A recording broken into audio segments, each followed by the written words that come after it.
India's bilateral free trade agreement with the four-nation European Free Trade Association or EFTA will come into force from today, where major gains for India would be through investment commitments and service sector access in return for preferential access to its market for goods.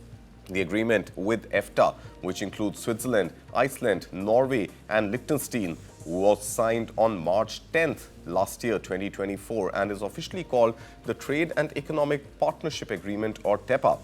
Now, the biggest trade partner of India in the EFTA bloc is Switzerland, which already has zero duties on industrial products. So the additional concessions to India can be provided only in agriculture, commodities as well as services. Now, under the TEPA, EFTA has offered 92.2% of its tariff lines, which cover as much as 99.6% of India's exports, while India has offered 82.7% of its tariff lines, which cover 95.3% of EFTA exports into India. Now, over 80% of these imports are gold, with no change in effective duty on gold. Sectors which have been protected include pharma, medical devices, processed food, dairy, soya, coal, and sensitive agricultural products. Barnik Chitran Maitra, PE investor and managing partner, Chrysalis Equity Ventures, joins me this morning for more updates on this story. Barnik, good morning. Pleasure having you here with us. I think just to completely idiot-proof this, can we now expect Swiss chocolates to get more affordable in India? Yeah, not only Swiss chocolates, maybe you'll see Swiss watches, Swiss wines, and maybe a lot of other capital equipment coming from Switzerland, the EFTA region, to become cheaper. I think the trade deal gives a framework for what I will characterize as a big win-win for both India and the EFTA bloc. I think now the EFTA bloc has access to India's large, diverse market for a lot of its products. India gets a lot of wins. I think we can cover some of them in detail, but notably, again, looking at the framework, India protects its so-called red lines. There is no access to agriculture, to soya, to dairy, even sectors like pharmaceuticals and coal and gold have been protected. So again, it's a great deal. I think it's something to watch out for. And again, there are lots of good news, including the $100 billion investment promised by the EFTA bloc into India over the next 15 years. We'll come to the $100 billion investment in just a bit, but the sectors which are likely to gain, and those range all the way from toys which are made in India to diamonds which are cut and polished in Surat. So which are some of the sectors which are likely to gain in the immediate near future, Barnik? So if you look at from an export point of view, a lot of sectors where India has a large labor value addition and limited low cost, like labor intensive sectors like textiles, apparel, gems, jewelry, some of these sectors will be immediate beneficiaries. On the services side, by the way, there is a more comprehensive framework to recognize Indian IT workers, and the framework goes beyond IT to include nursing, chartered accountants, and architects, right? So in addition to labor-intensive sectors, maybe electronics, maybe in the medium term, semiconductors, which India wants to manufacture, a lot of these sectors will get very beneficially affected because you will see zero duties going into the EFTA bloc. And I think countries like Switzerland, Norway, and Liechtenstein, which do not do any mass manufacturing of their own, will be a big beneficiary. I think the other important point to note in manufacturing is there will be free flow of capital goods from the EFTA bloc into India, Right. which allows Indian manufacturers access to capital, machinery, and tooling, which, by the way, tool is a big constraint for the Indian industry, Right. given the kind of constraints China puts in.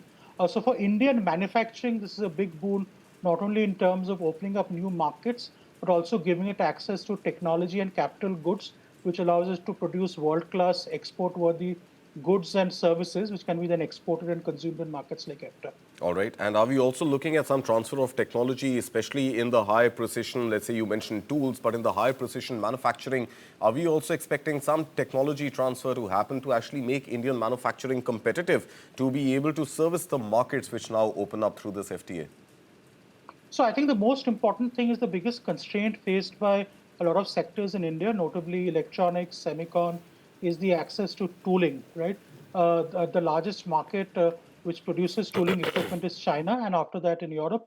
I think this FTA opens up the possibility for Indian manufacturing to get access to advanced tooling for precision manufacturing. So there is going to be an acceleration in technology transfer and an improvement of quality and export readiness of some of our goods. So all in all, I think this is a good start to enable technology transfer. I think I would also look out for what gets signed with the European Union, which can be another big plus for the Indian industry if similar provisions are there in the trade deal we sign with the European Union. Absolutely. We will just come to the European Union, but now let's talk about the $100 billion investment which is likely to come into India over the next 15 years. Which are the sectors where this capital infusion is likely to work well, bode well, not just for India's own GDP growth and employment generation, but to service the markets in Europe? So if you look at the source of this capital, and I'm going to use one example where I guess a lot of the capital is likely to come from. If you look at the sovereign wealth funds or the pension funds of Norway, of Switzerland and some of these EFTA countries, you will see a lot of long-term patient capital which will come into the country. The sectors which are likely to be positively impacted by this capital are going to be sectors which are more infrastructure heavy. I would expect to see investments in renewable energy, in infrastructure, in power, capital which is far more long term and creating more infrastructure for the country. Now, this helps because today India is investing in a lot of these sectors primarily with government funds with very little private capital participation. I think this $100 billion will be a welcome catalyst for this to crowd in even more private capital from other parts of the world, particularly in areas where long term patient capital is needed, right, with an investment horizon of 12 to 15 years.